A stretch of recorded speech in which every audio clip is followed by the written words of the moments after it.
about a lot of things in life. I remember there's this another famous speaker जो singer थे, बहुत famous थे, जुनैद जमशेद साहब मरहूम.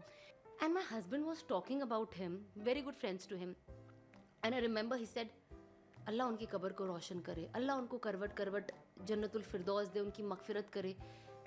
एंड उस वक्त मैं सोची सना, अगर तुम्हारी मौत हो जाए, तुम मर जाओ, डू यू हैव ऐसे कोई दोस्त जो तुम्हारे लिए ऐसी दुआ करे? रुबीना, एक दोस्त का नाम भी मेरे दिमाग में नहीं आया. मैं बोली ये तो कुछ नहीं करने वाले, ये सिर्फ डांस करने वाले, इनको मेरी पड़ी नहीं कबर में आजाब हो. एंड दैट इज लाइक नहीं Sana, you have to find people like that who say like that. And I think that was the first thing that attracted me to a man like him with that kind of thinking कि नहीं, मुझे ऐसा जीवन साथी चाहिए. And then the way he took care of me. And then of course lockdown में I was like, वो offer जो दिया था 2 साल पहले वो वैलिड है अभी.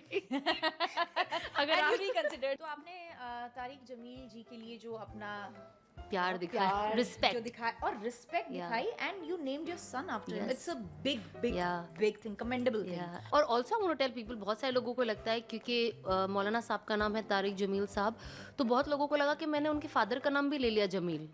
सो I told him no, Jameel is not his father's name. उनके अब्बू का नाम कुछ और है, उनका नाम तारिक जमील ही है. मैंने भी खुद पहले पता किया कि तारिक जमील, ऐसा तो ना हो कि मैं इनका तारिक जमील पता है, उनके अब्बू के भी नाम मैंने इसमें डाल दिया. तो बोले नहीं, उनका अब्बू का नाम है something else and Tariq Jameel is his name, there is no father's name. So lot of people who still feel क्या यार जमील आपने क्यों रखा, क्योंकि यू नो उनके अब्बू का नहीं है, उनके अब्बू का नाम ये उन्हीं का नाम है, ये उन्हीं का पूरा नाम है, आपके बेटे का नाम अब मेरे बेटे का नाम है. तो मैंने कहा and I kept that name. जब मैं नाम रख भी रही थी, आई वाज लाइक अल्लाह ऐसे ही बनाना इन्हें. That is a whole idea that he has to be loving, he has to be as soft as him. And you know, when I see him I admire him.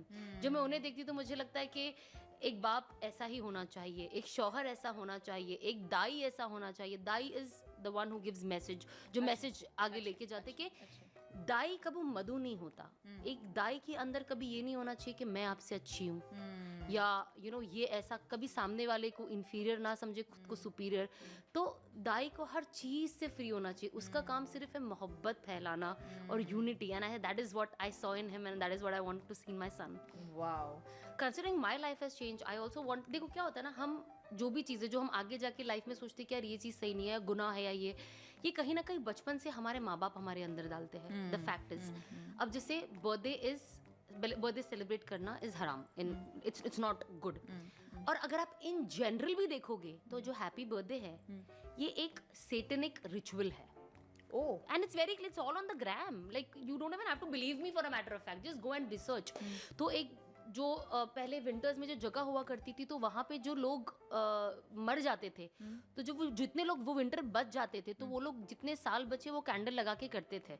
और जितने भी लोग जो भी सेटनिक, जो भी अस्तगफिरुल्लाह, जो भी मुझे नहीं पता, बट फॉलो करते, वो खुद आके कहते कि ये जो हैप्पी बर्थडे बोलना, जो इसके ये शिरकियात कलिमात है. तो जब ये लोग ये बोलते हैं, it is praising the Satan.